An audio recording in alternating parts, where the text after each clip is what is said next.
Olá a todos, estamos aqui com mais um episódio do nosso SalubriCast, podcast da Salubritar Saúde e Segurança no Trabalho. Eu sou o Dr. Felipe Pacheco, médico do trabalho, sócio proprietário da Salubritar. Estou aqui novamente hoje com meu sócio, José Rodrigo, e nós vamos abordar aqui um tema bastante interessante nesse episódio. Teve um outro episódio que eu gravei, o pessoal pode acessar aí, procurar aí no canal, que fala sobre a questão dos erros, né, das posturas incorretas que eu acredito que existam tanto nos prestadores de serviço de saúde ocupacional quanto no mercado, né? Algumas visões errôneas. E aí, seguindo mais ou menos nessa mesma ideia, a gente resolveu trazer hoje aqui para o pessoal quais são os principais campos de atuação da saúde e segurança no trabalho. E qual que é a ideia aqui hoje? A gente apresentar para as pessoas, para o público em geral, o que se faz, quais são as atividades, os serviços que um consultor de saúde e segurança no trabalho, um profissional do SESMIT pode prestar para uma empresa, tá? Então, se você tem alguma dúvida de tudo que a empresa pode te oferecer, tudo que uma consultoria como a Salubritar pode oferecer para a sua empresa aí no mercado, né? É uma grande. Vai ser um episódio bastante interessante, vai ser uma grande oportunidade para você entender um pouquinho mais da nossa atividade. E para você que é colega profissional do SESMIT, também pode ser uma ideia boa aí para talvez desenvolver uma ideia nova de negócio, você conseguir enxergar alguns pontos que você ainda não ofertava no mercado, você pode passar a ofertar. Então são questões bastante interessantes que nós vamos discutir aqui hoje, certo, Zé? Certo? Quando você falou em uma questão de entender o papel do consultor, né, e aí a consultoria, você falou duas questões que são importantes. Tanto para quem já está no mercado, quanto quem está pleiteando entrar aí nessa parte. Palavra-chave, a gente falou uma questão de postura. Porque Uhum. tecnicamente, as pessoas são capazes de ler norma, de entender o que tem que ser aplicado, mas com que postura? Porque aí entra exatamente quando a gente fala dessa consultoria feita de maneira correta, de maneira séria, que vai muito da postura de quem está conduzindo esse processo. Foi o trem até que tá vendo? A gente fazer sozinho é uma coisa, fazer em conjunto é outra. Você falando isso, eu até lembrei que era algo que eu gostava muito de falar, dessa questão de postura errada, né? Que é aquela questão assim, de um terrorismo, né? Se você não fizer, vai ter uma multa. Se você não fizer, um auditor vai te dar um processo. Tal. Tudo era coisa ruim. E ninguém enxerga como algo que pode acrescentar, que pode ser positivo, que pode gerar ganho, né? Sim, então, assim, quando a gente fala de. Isso é uma coisa importante, porque qual que é a postura que a gente tem, ou qual que é a postura que um profissional do SESMIT, de consultoria, tem que ter aí quando a gente fala, principalmente dentro do que a gente da Salubritar acredita que tem que ser feito, Exatamente. né?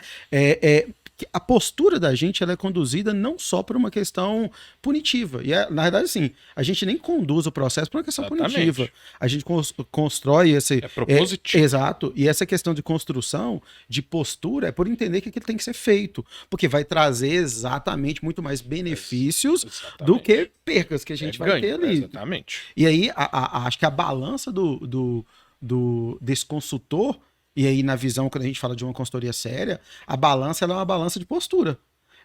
Como é que a gente enxerga isso? E postura não é sempre falar que aquilo pode ser feito, não. Sim, Muitas vezes chegar e falar assim, ó, pessoal, diante dessa situação, o que a gente indica é que isso não pode ser feito por isso, isso e isso. Isso é uma questão exatamente. postural, né? Então, assim, talvez a gente inicie essa fala do papel desse consultor, o que a gente pode fazer no mercado, o que o mercado traz, qual que é a modificação que a gente pode provocar. Porque tem gente que é muito passivo, né? Então, a maioria das consultorias é passiva de vou ver o que o mercado está me pedindo. Cara, e o que você está levando para o mercado de inovador? O que o mercado não tem, que é o que distingue quando você diminuir concorrência, é isso, né? É fazer o que Sim, ninguém faz. Ou exatamente. fazer o que pouca gente faz. Pois é, tem aquele livro do Oceano Azul, né? Que ele até aborda, o autor, esqueci o nome, até aborda essa questão, que assim, muitas vezes a pessoa está focada em querer fazer uma inovação muito grande, quando na verdade a inovação ela pode ser simplesmente fazer bem feito o que não vem sendo bem feito. Uhum. Que é o que eu acho que é o mundo que a gente vive, né? Porque, olha só, eu trouxe aqui 10 situações, 10 atividades essenciais, básicas de uma consultoria de saúde e segurança no trabalho. Eu tenho certeza que os clientes, quem compra esse serviço, não faz ideia que a gente pode entregar esses 10 serviços, né? E não faz ideia porque a pessoa não demonstra isso, não tem interesse, muitas vezes fica travado em só 1 ou 2 processos e não desenvolve o trabalho de forma completa, né? Mas, enfim, é isso que a gente está querendo mudar e vamos trazer essa conscientização para todo mundo, para o mercado e para o trabalhador da área. Isso aí, eu acho que a ideia, o pensamento não é pensamento egoísta, não, é um pensamento plural mesmo. Exatamente. A gente quer incentivar e mostrar para a galera de que pode ser feito de maneira diferente. É preciso desconstruir, né? Aquelas ideias antigas. É preciso ir para o mercado com coisa nova. É preciso falar do consultor, não um cara chato, que vai bater na porta e entregar um papel que tem que ser cumprido. É preciso entender que o cara, o consultor, e quando a gente fala da consultoria de saúde e segurança, a gente está lá dentro da empresa, mesmo sem fisicamente estar. Exatamente. É conhecer daquilo. É que negócio, porque, por exemplo, a primeira oportunidade que eu coloquei aqui, como é que começa um serviço de saúde e segurança no trabalho, Zé? Entrou uma empresa, um cliente novo, o que é a primeira coisa que a gente tem que fazer? Então, quando a gente fala assim, ó, primeira coisa coisas importantes. Primeiro é conhecer a realidade da empresa. Sim. Eu conhecer conhecer, eu nem falo particularidades, mas singularidades. O que ela tem de singular? O que distingue ela de uma outra empresa? Pra gente sair daquela situação de eu vou ter uma fórmula mágica aqui que eu aplico para todo mundo. Isso não existe. Sim. O dia que isso começar a ser aplicado, você vai ser mais do mesmo. Você vai coletar a mesma coisa em todo o cliente. Exatamente. E se um que você coleta quando você é chato, o cara é chato. No outro também você vai ser chato. Você está aplicando a mesma regra. Então, assim, conhecer a particularidade, conhecer a singularidade, primeira coisa, o cara vai falar assim, opa, eu sou diferente. Realmente é uma consultoria. Pois é, dá até para trazer um exemplo da situação que existiu hoje, né? Da questão da perícia que eu fui acompanhar hoje, que é aquela história. Era uma empresa, uma farmácia, né? E um farmacêutico cobrando pagamento de insalubridade. No primeiro momento, não existe, certo? Porque o farmacêutico ele não tem atendimento ao público farmacêutico, ele trata dos produtos, né? Muitas vezes ajuda ali numa venda, é o responsável técnico pela unidade, faz o aviamento de receita, registra as questões lá. Só que nesta farmácia, o farmacêutico exercia algumas atividades, né, que dava exposição a risco biológico. Fazia teste de Covid, fazer aplicação de medicação, injetáveis, né? A condição parecia ser muito lógica de não necessitar, né? Porque assim, exatamente. Aí eu tô falando a condição de que se você toma decisão sem de verdade conhecer, pode tudo parecer que não precise. Exatamente. A função do farmacêutico ali na gente não precisa, o documento às vezes tá falando lá que o cara não precisa, mas quando você vai passar por um processo de fiscalização, ou um processo, por exemplo, seja ele qual for, da justiça, o cara ele não vai acreditar piamente numa questão do documento. Ele precisa entender a realidade. Mas é aquela história, né? Por quê? Porque o documento não retrata... Papel, muitas vezes, aceita qualquer coisa. Sempre aceita qualquer coisa. Exato. Né? Agora, se o papel está condizente com aquela realidade, é que é o ponto. Mas é aquela questão, né? A gente fazendo... Porque a gente... Que não eu perguntei, qual que é a primeira coisa que a gente tem que fazer para os nossos clientes, né? E aí muitos clientes já sabem disso, muitas empresas já sabem disso, e os profissionais também sabem, mas param nisso aqui, que é fazer o PGR, o PCMSO, o LTCAT, fazer o documento. Isso é reflexo da realidade. Para fazer o documento a gente tem que conhecer o ambiente, que nem você pontuou. Isso mesmo. E aí a gente emite essa documentação. Beleza. O que essa documentação é? Uma fotografia, né, daquele momento. Eu vi isso, tem tal risco. A partir daí eu preciso de uma série de ações e situações para controlar esses riscos, para que a pessoa não adoeça, para que a pessoa não se acidente. Só que é aquela questão, o pessoal para aqui, né? Emitiu o PCMSO, emitiu o PGR, emitiu o LTCAT, acabou. Não é. Quando você vai trabalhar no documento, nós estamos falando aí, seja ele, o PGR, vamos falando para uma linha de raciocínio, né? O PGR ali, que o cara vai lá no campo, reconhece quais os riscos, as possibilidades de risco ali, vai depois, posteriormente, uma linguagem mais técnica, mas que tamanho que é esse risco? Se é um risco pequeno, se é um risco médio, se é um risco grande, que a gente vai discutir ali para frente, né? Que é essa estratificação do risco, ou seja, o risco ele não é risco de todo tamanho, qualquer jeito. Tem gente que vai ter um risco ali que, cara, ele é ocasional. Tem um que é baixo, tem um que é moderado. Então, isso a gente vai falar um pouquinho para frente ali, quando a gente vai falando especificamente de documento. Exatamente. Mas numa linha de raciocínio, você vai ter o PGR que levantou isso, aí você vai ter o PCMSO que vai desencadear depois ali, LTCAT, aí hoje ali, ILP, que você vai ter ali os laudos de insalubridade, periculosidade. E quando você fala do documento, cara, o documento, quando eu falo nada mais não estou reduzindo o documento. Falando documento nada mais é do que um corte transversal. Exatamente, aquela foto de momento e aquele negócio. E aí que a galera come barriga. Exato. Empresas e profissionais da área. Aonde que come barriga? Porque fica na foto, achando que a foto, sei lá, que a foto vai durar um ano.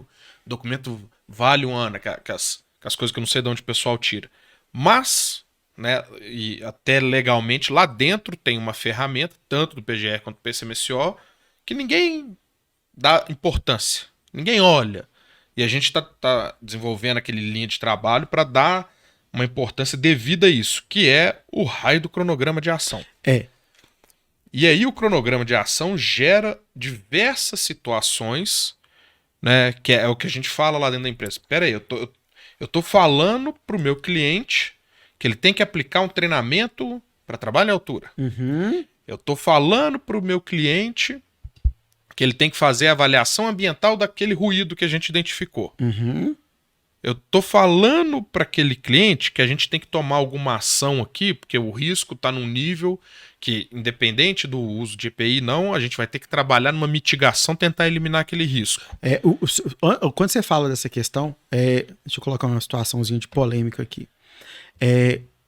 Não é pouca gente que liga e pergunta pra gente assim, ó, mas esse documento tem validade de quanto tempo? Cara, eu vou fazer uma analogia aqui. Você falou do documento, a gente não pode. Não é um documento estático, é um documento dinâmico. Sim. É uma fotografia ali inicial, porque eu preciso ter um papel que reflete a minha ida lá, uma transcrição da minha visita. Sim. Beleza, ok, em cima disso. Se a gente pegar uma fotografia da gente, e é de maneira condicional mesmo. Você pega uma fotografia sua de um ano atrás para hoje, pode ter tido pequenas mudanças, mas não foi estático. Você mudou. E aí, se alguém me pergunta assim, ó, obra, vamos pensar numa obra. Construção civil. O cara iniciou uma obra hoje. Começou ali e tal. Quanto tempo que o documento dele vai ser válido? Cara, pode ser que seja válido uma semana. O ambiente dele vai mudar totalmente. Também tô fazendo terraplanagem. Exato. Comecei a fazer fundação, muda tudo. Até porque a gente vai ter o documento específico disso, aí nós vamos falar também que é o PCMAT, a lei de evolução, porque deve-se considerar a evolução daquela estrutura. Quando a gente não considera a evolução da estrutura, até as minhas ações de saúde são ultrapassadas. E aí eu costumo falar assim, por que existem as ações, tem ações que são obrigatórias? Sim, são aquelas ações linkadas à condição do ser humano, ou seja, hipertensão, as ISTs, ou seja, naquele momento ali são condições que, independente da obra, aquilo vai existir para o trabalhador. Sim. As ações voltadas para o cenário, ela não pode ser igual para todo mundo, porque ela tem que obedecer à particularidade de evolução, mesmo que seja dois locais de construção. Tá, mas um é muito chuvoso, o outro terreno é muito mais X, o outro terreno é mais Y. Exatamente. Daí a questão de entender a particularidade. Se a gente está trabalhando, não precisa ficar só na construção, a gente está trabalhando com uma fábrica. Sim. A fábrica começou um processo novo. Antes fazia uma solda ali naquela liga metálica, agora eles compraram uma máquina que elimina o procedimento de solda. Sim. Mudou. Antes era, por exemplo, eletrodo revestido, agora é TIG, MIG, Exatamente. MIG-MAG. Então você tem essas evoluções. Exatamente. Entrou uma máquina nova que não tinha no processo. Ou seja, antes a gente fazia esse processo, vamos pensar numa produção aí de embalagens plásticas.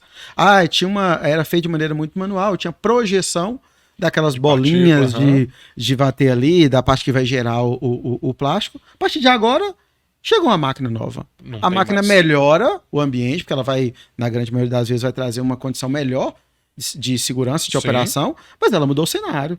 Exatamente. Eu tive que fazer uma passagem da parte elétrica para ali, que antes não tinha, uma sinalização de solo que não tinha, uma sinalização, às vezes, se ela provocar, e aí a importância, se essa máquina, por exemplo, provocar um ambiente de calor pela produção dela, antes não tinha calor, agora passa a ter. Exatamente. Então é dinamismo. Por isso que é importante ser uma consultoria ativa. Né?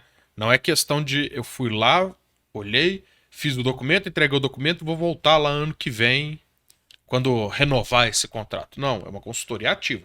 A gente precisa dessa informação em tempo real, que a gente vai ter essas atualizações, né? Essa dinâmica, esse dinamismo, ele pode acontecer diariamente, ele pode acontecer semanalmente, pode acontecer quinzenalmente, mensalmente, pode acontecer nunca, né? Pode acontecer daqui a 10 anos.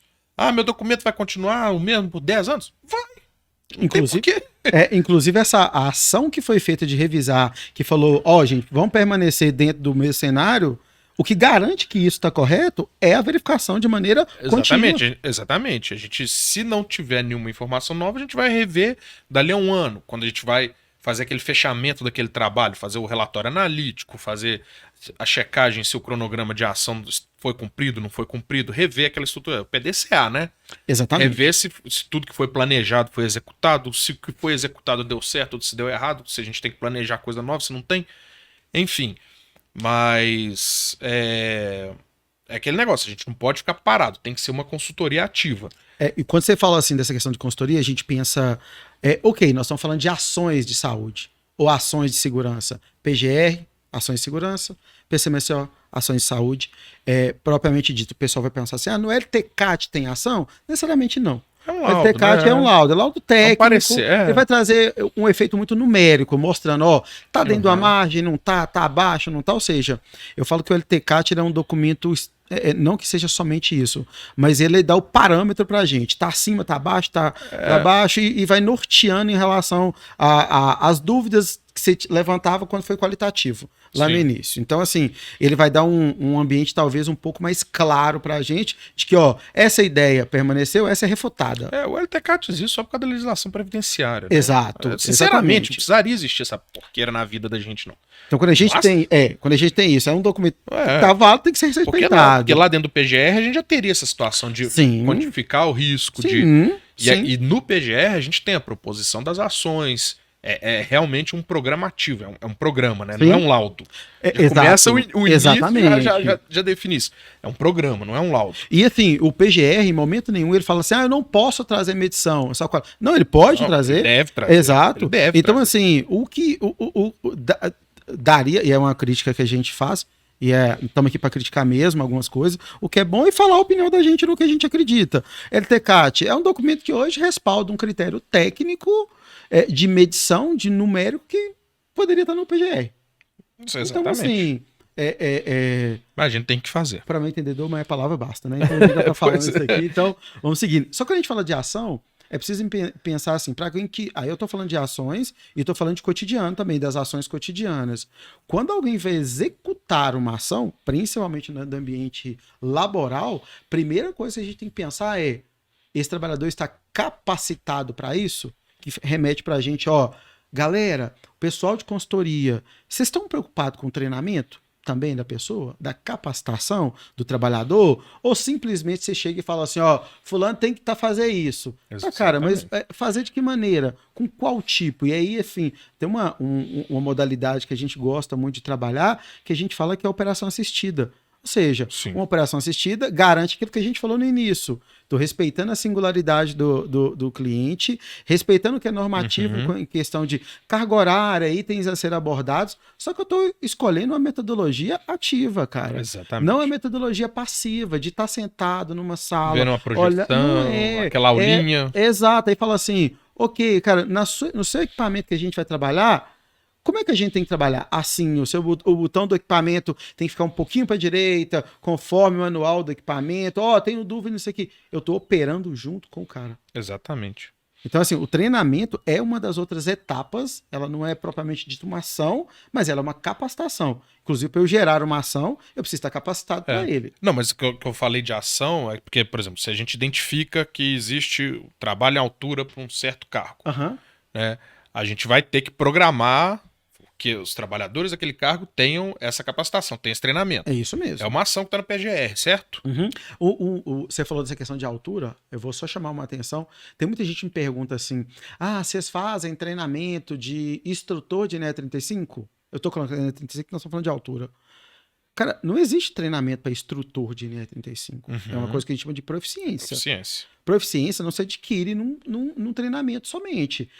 Proficiência o seu curso de vida profissional, te dá uma estabilidade para ser um instrutor, a menos que a normativa peça algo específico. Alguma capacitação específica. Específica. Não sendo, mas dificilmente a normativa vai falar assim, ó, eu quero, para você ser instrutor, você tem que ter um treinamento de tantas horas. Ela não vai falar só isso. Ela vai sempre usar a palavra de vivência diária, proficiência, e que é montado de acordo com o que você criou, as vivências que você já teve, e tudo isso, né, da cabeça da gente não, é catalogado. Sim. Então, catalogado, você tem ali uma RT que foi feita, observei uma montagem de andame que eu acompanhei por muito tempo, ou seja, você tem que ter a capacitação. E a gente fala isso porque deve-se pensar muito bem no mercado, quando se procura isso, quem é o cara que está te oferecendo? Porque às vezes o cara vai te oferecer um negócio com um precinho pequeniníssimo. Mas realmente, de novo, um documento, um papel de segurança está ali, mas de fato o cara está capacitado? Exatamente. E aquela história, né? A gente já passou por isso, já tivemos essa vivência. E para quem está no mercado aí sabe que isso acontece e está virando praxe. Né? A questão do treinamento online. Pode acontecer? Pode. É legal? Ah, cara. Não é legal. Porque é justamente isso, sabe? A gente, não é questão de você assistir uma aula e ter um papel, né, um certificado. Eu preciso do certificado para mostrar que eu fiz o treinamento. Não. Isso aí é uma exigência normativa legal. Agora, a pessoa que está comprando esse serviço, ela devia estar preocupada eu preciso que esse cara saiba o que está fazendo para ele não sofrer um acidente. Exatamente. E aí buscar realmente uma capacitação, né? Aquele jogo de palavras que a gente gosta de usar, não é treinamento, é capacitação. O cara vai sair capacitado para fazer aquele negócio. Aí eu te pergunto, online dá para capacitar alguma coisa? Pois é, e aí quando você fala de capacitação, me lembra muito assim, dois termos. Que a gente fala de habilidade e competência. Desenvolver habilidade, desenvolver competência não é tão simples. Exato. E aí, o Felipe falou, gente, é uma crítica que a gente tem, outra crítica que a gente tem também, assim, a norma, tem gente que vai falar com a gente, então não pode fazer treinamento numa modalidade virtual? Não é que não pode, a normativa permite. Não, então, você lembra um que permite, né? Por exemplo, de trabalho à altura. Você pode fazer a parte teórica online, mas tem que ter a prática. Mas você lembra um treinamento uma vez que teve, durante a aula teórica, o nosso instrutor percebeu que o aluno estava meio agitado, ansioso. Na hora que abordou o cara, na parte teórica, ele falou, não, tem pavor de altura. Sim. E estava lá para fazer o trabalho no andaime. Ou seja, dali ele nem partiu para a parte prática. Já ele não tem a estrutura emocional, psicológica, ele tem medo de altura. A gente não vai conseguir desenvolver nele essa habilidade. Exatamente. Nesse momento. Então, assim, ele não pode nem prosseguir para o teste para a parte prática, porque ele tem o risco de, no treinamento, sofrer o acidente. Olha, quando a gente fala. Vou voltar de novo lá, dando seguimento que a gente está falando nesses pontos, mas vou voltar lá. Quando a gente encontra uma situação dessa, eu não estou falando que o cara é inapto a vida inteira. Momentaneamente ele está inapto para executar. Não tem a capacitação, clinicamente aí a pessoa não está bem, não consegue desenvolver essa atividade sem trazer um risco para ele próprio e para os demais. Quando eu encontro colaborador assim, qual que é o próximo passo? É um cara que às vezes você vê que é preciso desenvolver, é preciso passar pela parte médica, inclusive, para entender o que está provocando, porque às vezes, gente, uma situação vivida, às vezes é um medo mesmo que ele vai ter, mas às vezes esse medo pode estar associado a várias coisas. Então é trabalhar para que a gente consiga desenvolver a habilidade dele, para desenvolver essa atividade, mas ela não vai ser em 8 horas igual aos demais. Sim. Muitas vezes ela requerer um tempo muito maior. E é uma condição específica da pessoa, ela só poderia ser identificada presencialmente.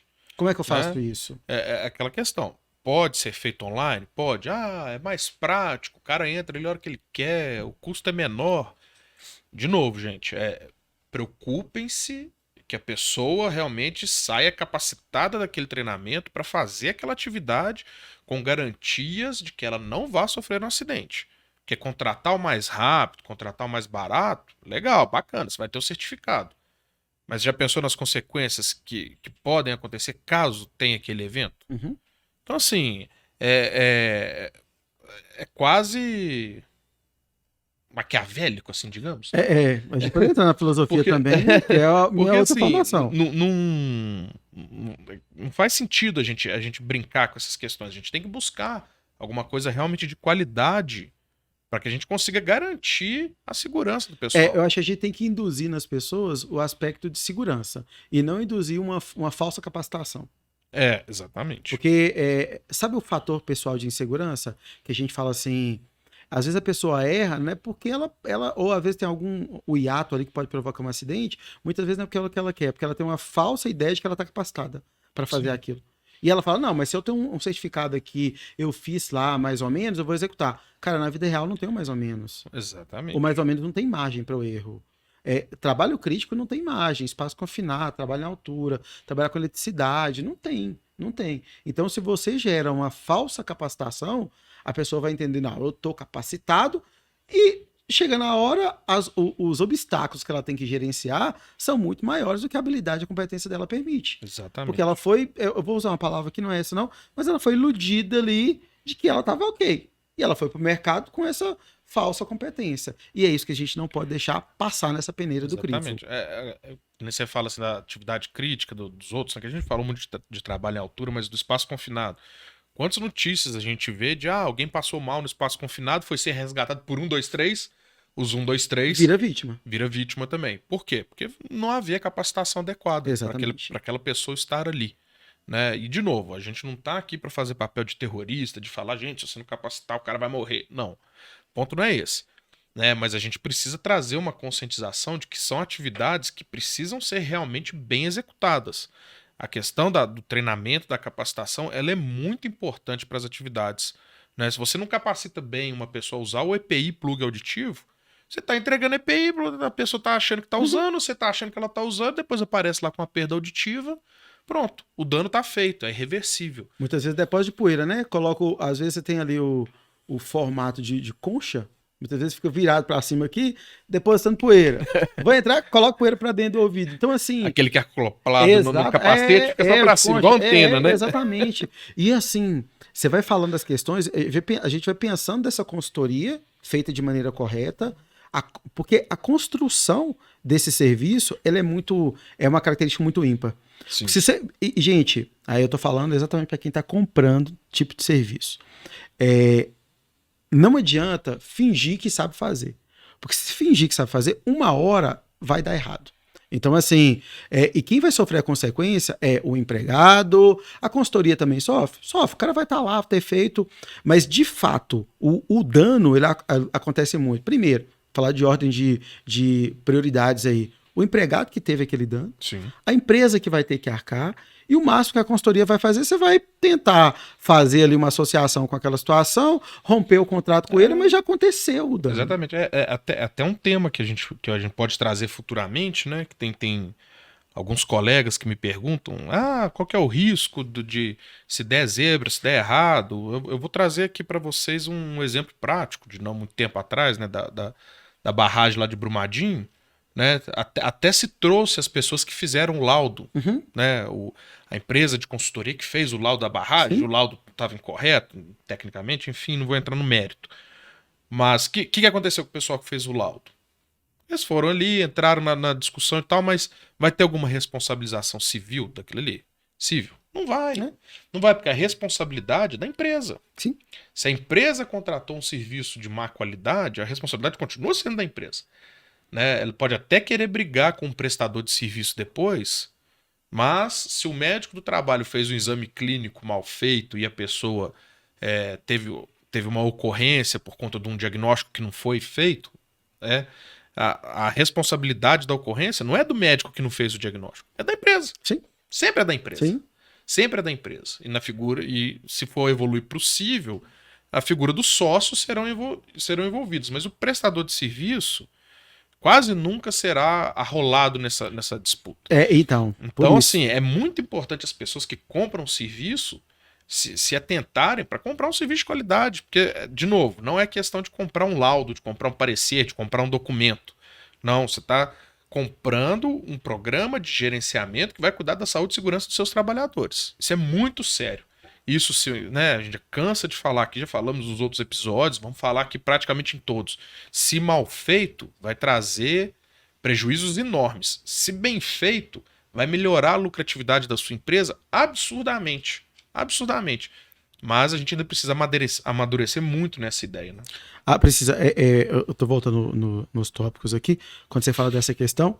A gente faz um roteiro e vários, viaja gente. na maionese, né? É porque assim. Até discutindo. Vocês não dá conta de falar tudo isso, não sei, né? Eles não sabem, mas se não der conta, como o podcast não é limitado, é ilimitado, passa pro próximo. Estamos novo aqui no ramo do podcast. Tem que lembrar que nós não somos carnaval que vai tipo 5 dias, não. Cada um episódio vai ter 1 hora aí. Mas quando você fala dessa questão, e aí nós estamos voltando aqui na compra do serviço, ou no estabelecimento de uma parceria, né? Quando você fala de parceria de contrato, eu pago por um serviço que está sendo comprado, e eu gostaria que ele fosse atendido de maneira correta. Pessoal, abram o olho. Atender de maneira correta não é fazer tudo que você quer, não. Fazer tudo que você quer, isso aí é gerar papel, somente. Então, assim, é preciso ter esse poder de raciocínio crítico. Consultoria, né? A gente tem que falar. É isso. Exatamente. A pessoa tem que estar aberta a escutar, falando, estou contratando um consultor. Ele vai me falar o que é. O que está acontecendo? Se fosse pra você digitar o que tem que ser feito, você não contratava consultoria. Não precisava. Você falava assim, faz isso pra mim. Contratava alguém pra fazer. Tem gente que faz, né? Exatamente.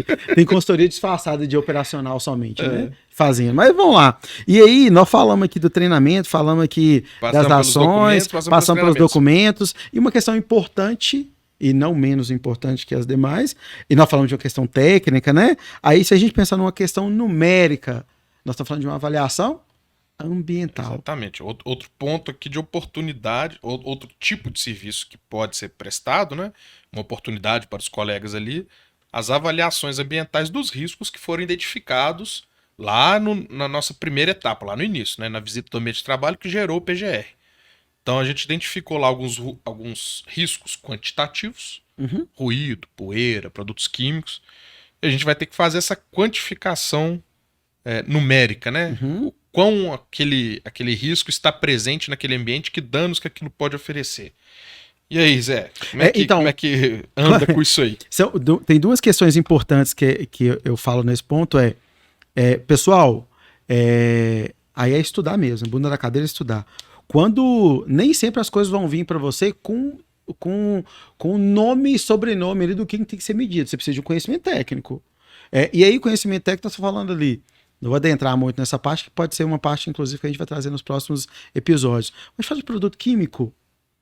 Qual produto químico eu vou medir ali? Qual que é a minha composição físico-química que tem aquela situação ali? Então, assim, você vai encontrar lá, a empresa falou com você que está usando desengraxante X. Tá, mas desengraxante eu não tenho como medir. O que eu vou medir? Qual que é a composição dele? O que é medível, o que não é medível ali? Tem coisas que a gente não vai conseguir medir. Tem coisas que vão conseguir medir. Então, lembrando, quando a gente está falando aí, até questão de parâmetro de norma, a NR15 muitas vezes ela vai trazer ali para você os parâmetros, mas a gente tem que ficar atrelado somente à NR15. Existem outros, exatamente, né? Fundacentro, NIOSH, então você vai ter outras questões ali que vai trazer para a gente como que deve ser feita aquela avaliação. Exato, então a gente não tem que se esbarrar simplesmente em um parâmetro, a gente pode ampliar, inclusive para confronto. E quando a gente fala dessas medições, nós estamos falando, gente, o que é medível? Várias coisas, várias. E aí, o Felipe falou lá no início, imagina que a gente tem um ambiente que tem o ruído. Consigo medir isso? Consigo. O cara trabalha ali com a produção, suponhamos ali com asfalto.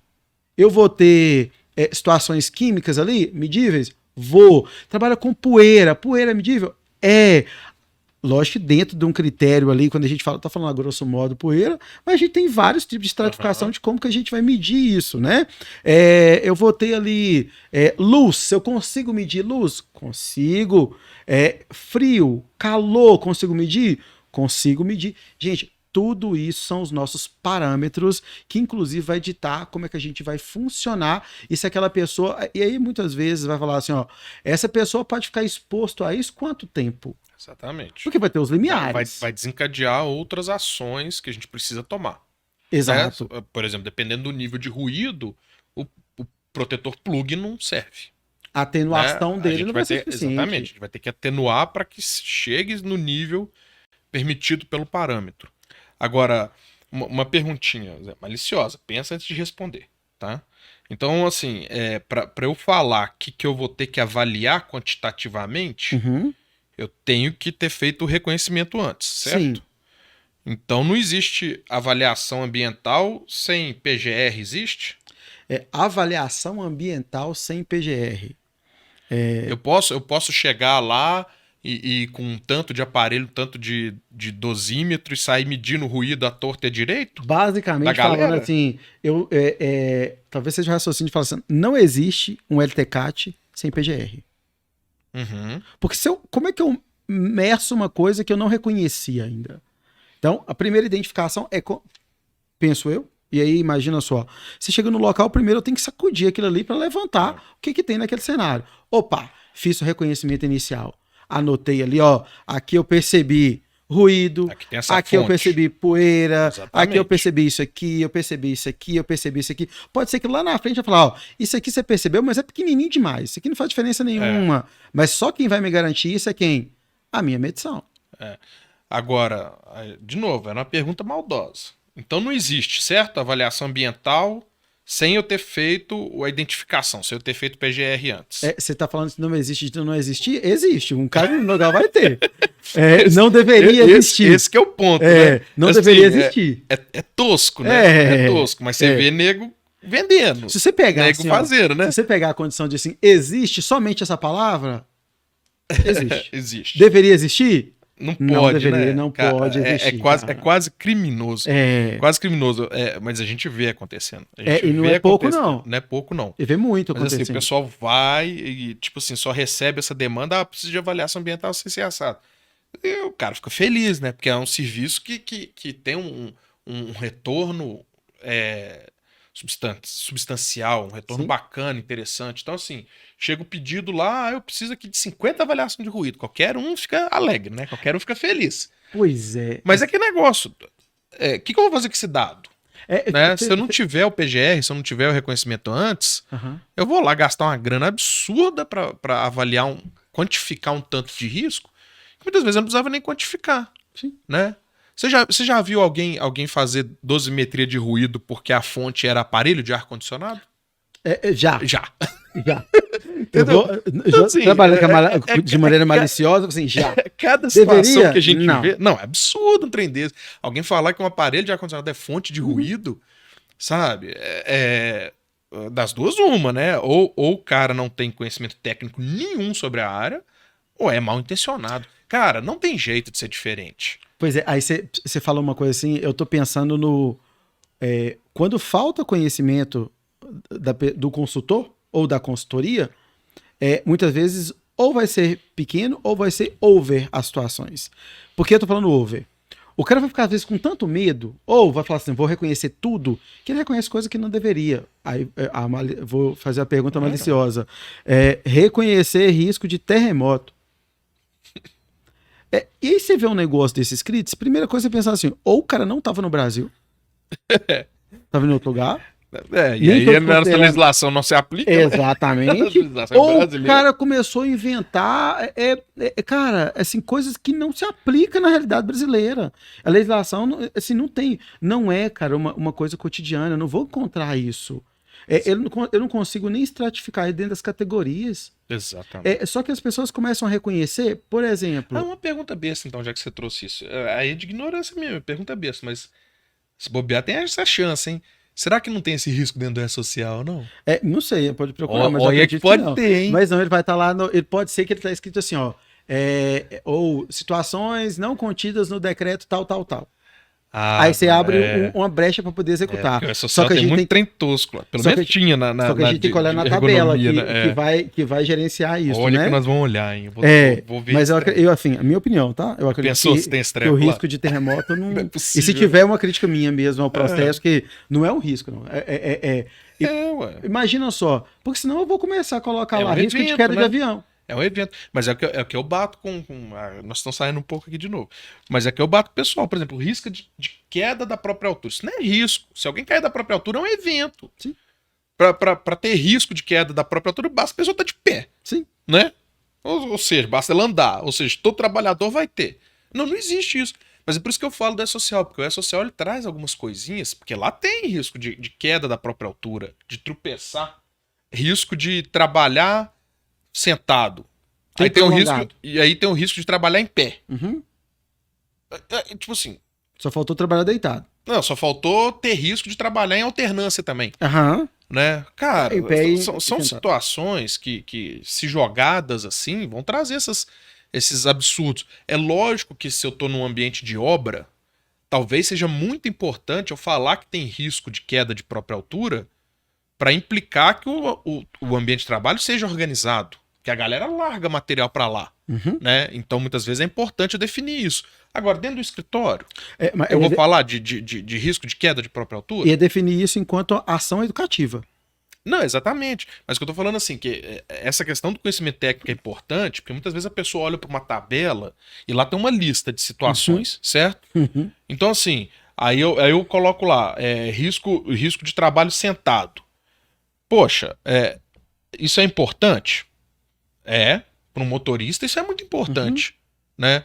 Agora, para uma pessoa que trabalha no escritório, que ela senta e levanta toda hora, cara, não é. Entendeu? E aí, aonde você vê o risco de trabalho sentado? Mais apontado mais regularmente? Nos ambientes de escritório. Sim. Né? Tem gente que não pode ver o escritório que põe em risco o trabalho sentado. Sim. Cara, a pessoa pode levantar a hora que quiser, ela consegue controlar, ela vai no banheiro. Exatamente. Agora, para um motorista, motorista de ônibus urbano. Exato. O cara tem que dirigir que é tempo, só tem... No mínimo, completar uma viagem inteira. Então assim, então ali é importante pra gente mapear, pra gente esperar um adoecimento de coluna lombar. Agora no escritório, então assim, não é porque existe o item numa lista que ele tem que ser aplicado na hora que eu bato o olho e vejo. A pessoa, né? É o que você falou, assim, eu olho que eu já fiz perícia disso, isso é sério, tá? A pessoa olha um aparelho de ar-condicionado. Qual que é a função do ar-condicionado? Produzir frio. Ele vai lá e põe o risco de ambiente frio. Falei, cara, não. Ele tá produzindo risco, né? O risco existe para um frigorífico. É frio mesmo. E não para climatizar o ambiente. Mas eu já vi risco de frio por causa do ar-condicionado. Eu já vi perícia pedindo insalubridade por frio por conta de ar-condicionado. Então, olha os absurdos que a gente chega a ter. Né? E, de novo, eu só consigo enxergar duas explicações para isso. Ou a pessoa tem má capacitação técnica para fazer aquilo, ou prática ou teórica, ou tá mal intencionado, né? Para indicar, avaliar ruído em todas as pessoas que estão perto do aparelho de ar-condicionado. Eu vou também falar nisso, falando uma questão que as pessoas perguntam muito. E é uma crítica que a gente faz também, assim. Sempre que vê um risco, pergunta assim, qual exame que tem que fazer? Qual exame que isso gera? Tem o risco ergonômico fazer raio-x de coluna. E sabe aquela ideia de falar assim, então se eu fizer o exame, eu tô coberto. Tô resguardado, exatamente.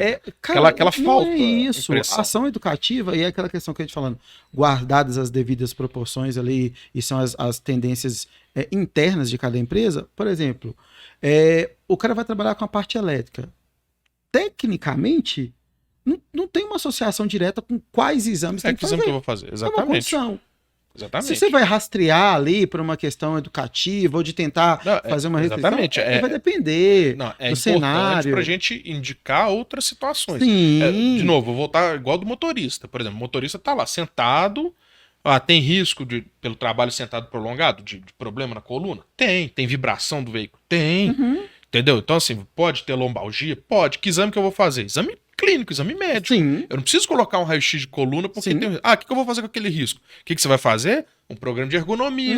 Vamos garantir que o banco esteja bem ajustado, bem adequado com amortecimento para não ter vibração. Vamos garantir que a manutenção do veículo esteja em dia para o cara passar a marcha confortável, para ele fazer a direção do volante confortavelmente. É isso que a gente precisa focar. Não necessariamente a existência de um risco vai trazer a exigência de um exame médico. Sim.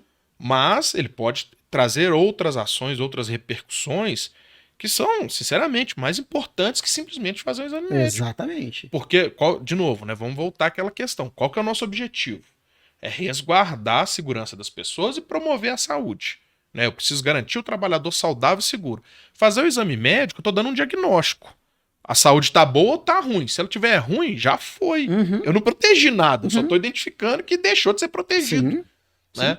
Então, assim, isso é muito comum para ruído, por exemplo. Quem acha que está fazendo audiometria tá protegendo a audição do trabalhador fazendo audiometria, tá enganado. Eu só tô vendo se as medidas protetivas deram certo ou errado. É a ponta do processo. Se eu chegar lá e falar, deu errado, eu não recupero a audição desse cara, é diagnóstico de doença ocupacional, tá feito o estrago, não tem retorno. E aí, quando você fala isso, assim, o nosso próximo ponto que a gente colocou aqui em discussão é o que eu faço com o que eu levantei. Exatamente. E aí, o que, assim, levantar alguma coisa para não fazer nada cara, é uma. É aquilo que eu falei no início, é onde o pessoal para, né? Porque, assim, se a gente. Vou pensar na condição de ruído. Aí, nós estamos falando aqui. Beleza, cheguei no local, vi que a condição tem um processo, uma fonte geradora de ruído, que tá grande, seja ela qual for, e você tá batendo ali 100 dBs. Ok. Olha, eu preciso fazer audiometria para manter monitoração. Cara, a audiometria tá falando com você assim, ó, eu vou te mostrar o resultado. Se deu resultado certo ou se deu errado. Do meio que tá ali, o cara, a exposição a ele, aquela fonte geradora. Você fez ações corretivas pro local que diminuíram, que atenuou isso, sim, sua audiometria vai mostrar isso. Se ela mostrar resultado diferente daquele ali, cara, ela tá falando com você assim, volta no seu processo. Deu errado. Não tá bacana. Não tá gerenciado. É o PDCA, né? Sim. PDCA, para quem não tá familiarizado com a sigla, é aquele programa de gestão da administração, não é nem nosso aqui. Né? É uma teoria de administração. Você planeja, é o P, né? Sim. É o do de executar. Sim. Não, o do de planejar, PDCA. Desenvolver, ação. Fazer ação e faz depois checar Exatamente. se a sua ação tá certa ou tá errada. O checar é o último ponto. E se você checar e deu errado, você volta lá pro P. Exato. Você gira o ciclo todo de novo. Quando a gente tá fazendo exame médico, muitas vezes a gente tá fazendo simplesmente o checar. Já passou por tudo.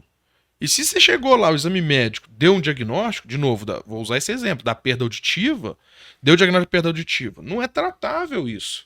Eu simplesmente fiz um diagnóstico aqui e eu vou ter que informar a organização para que, cara, tá errado. Tem alguma coisa errada acontecendo. A fonte de ruído é essa, não é? Vamos lá de novo, lá no P. A gente avaliou quantitativamente. Está certa essa avaliação? A gente deu EPI. O EPI está certo? O cara está usando o EPI? O cara está exposto realmente esse tempo? A gente vai ter que levantar diversas indagações para identificar o porquê que aquela pessoa desenvolveu essa doença ocupacional. Mas já desenvolveu. Para essa pessoa não tem mais volta. Sim. A gente vai tomar as ações porque a gente trabalha no conjunto dos trabalhadores. A gente trabalha, né, aquela empresa, aquela população de trabalhadores. Eu usei o termo já. É uma população. Né? A gente trabalha com essa visão macro, não só individual. Mas o diagnóstico já está feito ali. E vem uma pergunta que as pessoas às vezes fazem muito, né? Assim, fulano de tal tá com perda auditiva, tá? Eu posso liberar ele para trabalhar? Cara, a condição tá colocada, o cara já tá com aquilo ali. Não significa que tá apto ou inapto, tem um diagnóstico. Exatamente. Isso, assim. O fato dele ir trabalhar no ambiente ou não, isso é secundário. Assim, da condição que ele tem ali. Já tá instalada. Sim. Não é reversível naquele momento. Gente, nós não estamos falando de situação onde tem. Aí vamos usar um termo aqui, um termo mais clínico aqui. O cara tá com serum. Isso aí não é um termo, não é situação crônica. Do PAIR ou PAIR, escolha. Ou seja, está instalado, aquilo não vai voltar. Aquilo é uma condição colocada e crônica. Então, assim, as pessoas enxergam de maneira muito rasa, né? Isso. E quando a gente fala de monitorar o ambiente, após ter ido, levantado documentos, estabelecer as ações de saúde, quem está capacitado para fazer ela ou não, o que a gente pode fazer para poder manter aquela situação segura ou dentro do limiar aceitável de trabalho. Né? Que a gente fala assim, ó, eu consigo trabalhar com risco? Consigo. Desde que ele esteja controlado dentro do limiar aceitável ali. Ou seja, ele não vai ter um poder de causar um impacto no trabalhador. Ou modificar o ambiente de medida que eu vou ter uma condição ali que era perigosa, insalubre, né? Que aí vai ter uma outra que tem discussão que a gente vai estar lá na frente. Mas lembrando, o que a gente encontra no local requer ações a serem executadas. O cara que contrata o serviço de consultoria, ele não sabe muitas vezes o que fazer, não. Não sabe. Mas é que negócio, a pessoa que contrata o serviço está contratando um consultor justamente porque ela não sabe. Ela precisa desse retorno. Ela precisa de um profissional técnico que aponte para ela o que está acontecendo. E se a gente, no nosso papel de consultor, não faz isso, nós estamos pecando. E aqui negócio, a gente não tem o direito, a gente não tem a possibilidade de pecar por ignorância. É. Se a gente está no mercado, se a gente tem a nossa Uhum. formação, se a gente se dispôs a vender esse serviço no mercado, eu não posso chegar para cá e falar assim, ah, não sabia. Não, a sua obrigação é saber, certo? Sim. E aí, assim, acho mais um ponto. As ações que a gente tem que tomar diante do que a gente encontra de cenário, cara, é importante. Ela não é feita por um único profissional. É Sim, equipe lógico, multidisciplinar. lógico. E aí, assim, se a gente fala, existem ações que vão ser ações muito voltadas para a parte de saúde. Ou seja, vai ter ali o Sim, profissional de saúde orientando, principalmente quando se trata de alguns riscos que podem ser amenizados dependendo da ação que eu faço. Você vai ter ações que são engenheiro de segurança que vai estar ali, mas tem ação que vai requerer o ergonomista, vai requerer um engenheiro da parte elétrica, sim. porque requer um Engenheiro projeto. mecânico para NR12, Exato. para Então você vai proteção de ter máquina. todas essas questões que, se eu não entender que a minha equipe tem que ser uma equipe plural, você vai ter com aquela ideia. As coisas têm que acontecer de maneira descentralizada e não centralizada numa única pessoa. E é isso que garante para a gente a qualidade do serviço. Não, e aquela questão, né? Se não tivesse interação, que tá aqui no nosso símbolo aqui, né? Se não tiver interação da saúde e da segurança, a coisa não flui, né? Eu já tive uma discussão, por exemplo, uma conversa, né? Uhum. Com um engenheiro e ele me apontando uma dor dele, um incômodo dele, por quê? Porque no PGR ele tinha que colocar quais são os danos à saúde possíveis, Uhum. certo? Só que ele não era médico para saber Sim. que dano que Queria um certo colocar. risco poderia provocar. Então eu falei com ele, falei, considero justo a sua ponderação. Uhum. Mas que diferença isso faz? Tipo assim, você já não tem que trabalhar com um médico? Uhum. O seu PGR já não vai para a mão do médico para fazer o PCMSO, Exato. né? Aí se na sua cabeça isso tá separado, tá dissociado, realmente isso vai ser um problema. Agora, se você tá trabalhando em equipe, cara, é só sentar do lado do médico e perguntar: bicho, tem ruído. O que isso traz de problema de Uhum. saúde? O médico vai te falar, você escreve ali. Uhum. Ah, a norma manda colocar ali problema, coloca. Sim. Isso não vai mudar nada, né? No nosso macro, no nosso trabalho macro, a formatação daquele documento com tais palavras, pouco importa. Sim. O que interessa para mim é o PDCA rodando, Exatamente. né? O que interessa é a gente ter essa integração entre ações da engenharia, da segurança, né? Muitas vezes o engenheiro de segurança vai ter que acionar, que nem se falou, engenheiro mecânico, engenheiro elétrico, né? O médico do trabalho vai ter que acionar um psiquiatra, um Uhum. ortopedista, dependendo de uma certa situação, Sim. né? É um trabalho realmente multidisciplinar. Tem o fonoaudiólogo, que é importante. Tem o enfermeiro, que se você não tiver na sua equipe, você não vai conseguir fazer epidemiologia, porque o médico não sabe fazer. E aí até o pessoal da epidemia. E aí uma coisa que você falou importante, assim, as pessoas se apegam muito, o documento é meu, né? Não, o documento é É seu. exatamente. Ah, meu nome tá ali. Tá tudo bem, ok, considera Sim. importante. O seu nome tá ali, tá registrado. Você emitiu uma RT no caso do engenheiro, né? O médico do trabalho tem aquele. Eu sou o médico coordenador do PCMSO, tem aquele É. nome que parece que é importante. Mas no fim das contas, cara, no fim das contas, o que interessa é o que a gente está fazendo para garantir a saúde e segurança do trabalhador. E É é muito isso. mais. E quando você tem um documento que ele parte de várias visões, a possibilidade de erro é muito menor, cara.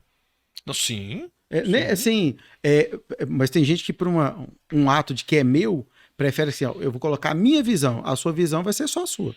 E se tivesse É, mais uma, exatamente. mais outra, a gente corria Não, um serviço com muito mais exatamente. E qualidade. aí entra num erro que é o seguinte: o médico simplesmente pega o risco que o engenheiro colocou lá no PGR e aponta o que vai ser feito em relação ao exame daquele risco. Uhum.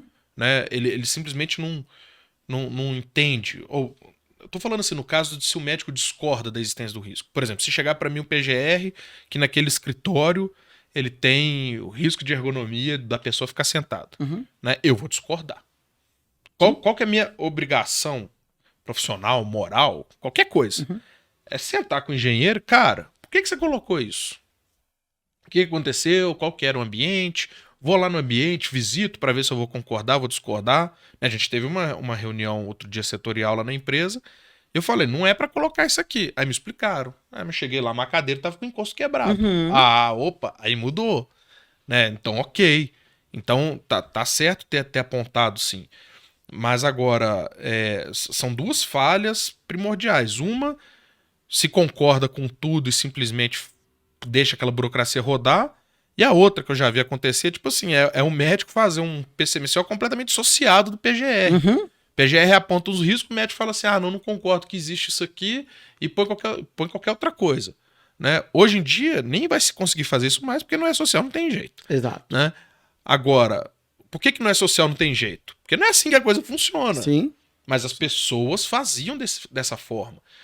Então, assim, não é pra fazer dessa forma, é pra sentar com o cara e discutir. Cara, a gente precisa alinhar essa ideia aqui.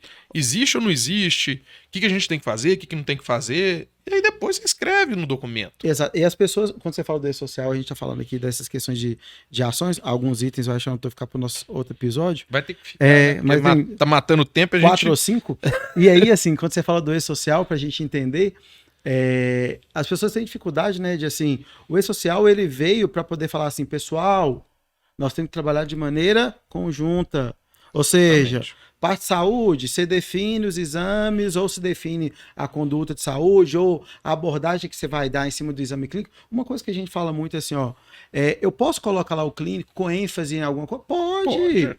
Principalmente quando isso demonstra conhecer a realidade. Exatamente. É um serviço operacional, o cara trabalha ali com levantamento manual de peso. Cara, coloca Foca lá, na foca na ortopedia. ortopedia. É mais importante a ortopedia que a psiquiatria. Exato. Sim. É alguém que vai trabalhar ali muito tempo na frente do computador, aquele tempo inteiro. Foca também no anamnese voltada para a parte de visão, sabe? É alguém que faz pouca atividade física, leva o cara a ficar muito tempo sentado. Foca na pressão, como é que o cara tá. Então, assim, a anamnese, ela não é igual para tudo.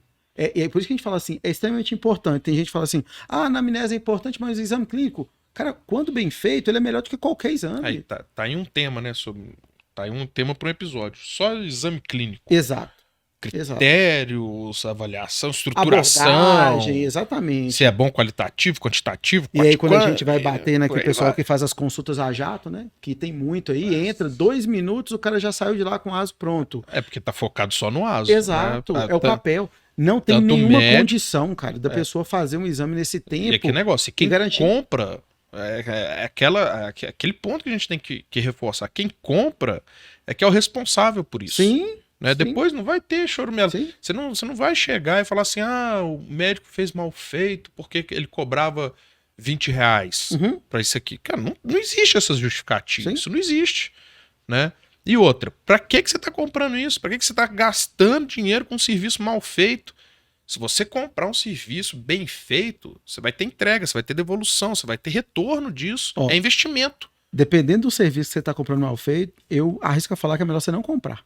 Não, com certeza. Então, assim, você vai ter um gasto que não tá te trazendo nada. Ou seja, ou às vezes te trazendo a sensação de que você tem alguma coisa. Vou fazer mexer negativo pra ninguém, não, mas é igual um Peugeot, né? Tem certeza que vai dar problema.